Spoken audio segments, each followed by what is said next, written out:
한 달에 몇십만 원을 받겠다, 알파고 같은 수익률을 올려주겠다, 기본적으로 다 사기라고 저는 생각합니다. 빨리 먹고 튀겠다라는 그림이에요. 그 돈을 저희가 뭐 가지고 나른다든지 가지고 뭐 홍콩으로 튄다든지 사실 이런 거는 발생하지 않고요. 적정한 수익률을 추구하는 상품들을 이용하시면 저는 그런 피해를 진짜 피해가실 수 있다고 생각합니다.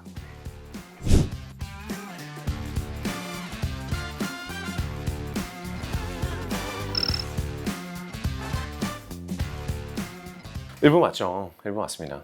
인공지능이라는 게 너무 환상을 가지면 안 되는 게, 인공지능 기술은 우리 주위에 모든 곳에 있거든요. 핸폰에도 있지만 에어컨에도 당연히 들어있고 지금 요새 냉장고에도 다 들어갑니다. 사실 인공지능의 범주를 어떻게 두냐인데, 사실 사람들이 인공지능에 대해서 너무 환상이 많으신 것 같아요.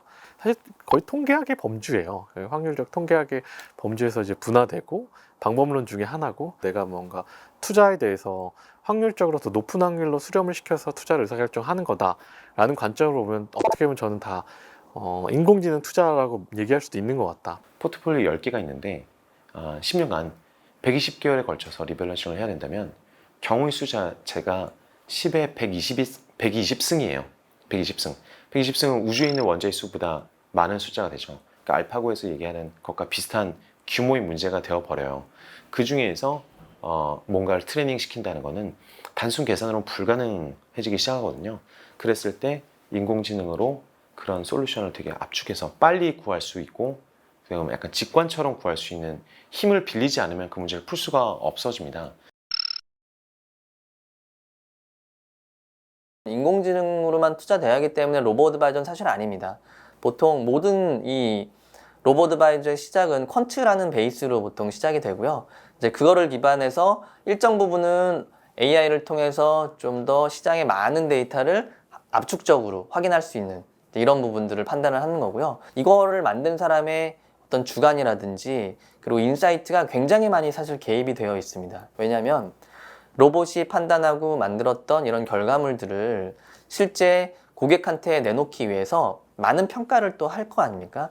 근데 이런 판단을 통해서 이 로봇이 틀린지 맞는지도 사실 판단해야 하기 때문에 로봇 AI라는 거는 어떻게 보면 어시스트, 그리고 대량의 자료나 이런 것들을 가공하기 위한, 그리고 좀 더 압축적으로 말하기 위한 수단에 사실 가깝고요. 이 데이터에 입각한 투자 방법의 가장 맹점이 뭐냐, 과거에 학습하거나 사실 시나리오 분석할 수 없었던 완전 데이터랑 튀어버리는 상황들이 터졌을 때에 대한 두려움이 있어요. 여기에 대해서 때로는 이제 기관 사이드에서는 사람이 개입해 줬으면 좋겠다라고 저희한테 요청하는 경우도 있어요. 자동화 부분이 로보어드바이저의 핵심이다 마느라고 생각하진 않아요. 왜냐면 이게 갖고 있는 위험성이 있기 때문에 중요한 건 이 엔진에 대해서 끊임없이 점검해야 된다는 거예요.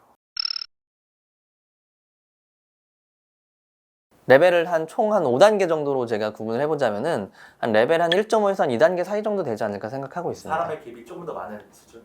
네, 맞습니다. 저는 레벨 3이고요. 사실 완전하게 자율주행이 가능한데, 문제는 앞에서 뭐가 사슴이 튀어나왔어 이러면 여기 브레이크 밟아야 된다는 거예요. 현 단계는 굉장히 얼리 스테이지, 한 2단계 정도라고 보는 게 맞을 것 같습니다. 일반적인 개인 투자자보다 확실히 수익이 좋고요. 첫 번째 전제는 데이터에 입각하게 그렇게 나옵니다. 뭐 당장 코로나장 그렇게 좋았는데 사람들이 저희가 수익률 평균 그 연금은 11%, 그 다음에 전 전계좌 8.7% 얘기했을 때는 애게라고 하는데, 그때 보니까 주식 계좌가 3%더라고요. 네. 특히 남성들은.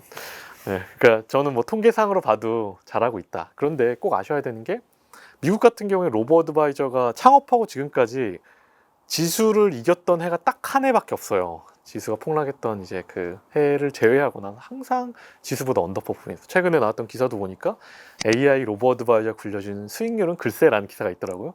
수익률이 당연히 글쎄죠. 왜? 지수보다 낮습니다. 우리는 지수보다도 안정적이게 분산하고 채권까지 섰기 때문에. 자, 그럼 이게 추구하는 게 뭐냐? 수익이냐? 어떤 회사가 수익률이 높으면 그 회사가 좋은 회사냐, 기술이 우수한 회사냐? 저는 잘못 보는 거라고 생각해요. 결국 로보어드바이저 기술 요체는 뭐다? 내일 얼만큼 수익률 예측을 잘하는 게 아니라요. 그러니까 자산을 잘 뽑아내는 게 아니라 약속을 지키는 거예요. 자, 당신이 손실 가능성 10%를 나한테 허용해 주면 당신한테 5%의 수익을 주겠습니다 라고 하면 그 약속을 지키는 겁니다. 그런 로봇 디바이스도 분명히 존재할 거고요. 지금 국내에는 별로 없지만 이게 싸제로 사설로 팔리고 있는 로봇 디바이스 중에는 초단타 로보드바이저도 충분히 있을 수 있죠. 시스템 매매를 시그널 거래하는 것도 충분히 있을 수 있죠. 수용할 수 있는 금액 자체는 굉장히 작겠지만요. 10억 가지고는 샀다 팔았다 할 수 있지만 조 단위로는 샀다 팔았다 할 수 없으니까 리스크가 굉장히 많은 형태들이 되겠죠. 근데 그렇게 해야 된다 하지 않아야 된다는 건 없는 것 같아요. 어떤 로보드바이저는 10년에 최적화되어 있고 1년에 최적화되어 있을 수 있고 어떤 거는 1초에 10초에 최적화되어 있을 수 있고요.